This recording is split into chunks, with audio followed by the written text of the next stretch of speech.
First time director పేరు కూడా లేకుండా పోస్టర్ రిలీజ్ చేశారు కదా! అంటే డైరెక్టర్ పేరు అదే సార్. నేను ఇప్పుడు డైరెక్టర్ అనేది ఇంపార్టెంట్ కాదు సినిమాకి. నాకనిపించింది ఏందంటే ఆయననే లేడు. ఆ స్థాయి ఇచ్చినప్పుడు ఆ స్థాయి పర్సన్ ఎలా బిహేవ్ చేయాలి. ఇప్పుడు వి మ్యారీ ఎ పర్సన్.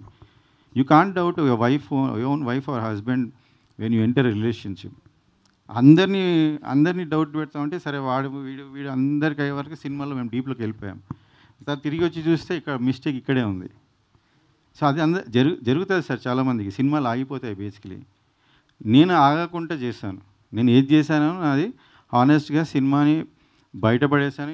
వీళ్ళందరి లైఫ్స్ ఒక 100 మెంబర్స్ అట్లీస్ట్ అందులో కొత్త వాళ్ళు ఉన్నారు, పాత వాళ్ళు ఉన్నారు. బట్ కొత్త వాళ్ళు basically they deserve to be movie to come up. And ఇలానే సినిమాలు ఆగుతూ ఉంటే మనము ఎవరో ఒకరు ధైర్యం చేయకుంటే కాదు. నాకెందుకు అవుతుందో నేను అనుకున్నాను. But okay, maybe I'm the first one and new one. So ఆమెకు కూడా చాలామంది ఫోన్లు చేశారు ఇండస్ట్రీ నుంచి. అట్లా నువ్వు ప్రొడ్యూసర్కి సపోర్ట్ చేస్తావని. ఆమె actually she stood by me. So నా రెస్పాన్సిబిలిటీ ఇంత పెరిగింది. చాలామంది కొత్త టీంలో వాళ్ళు నాతో ట్రావెల్ చేస్తున్నారు సెకండ్ మూవీ వేరే మూవీ కోసం.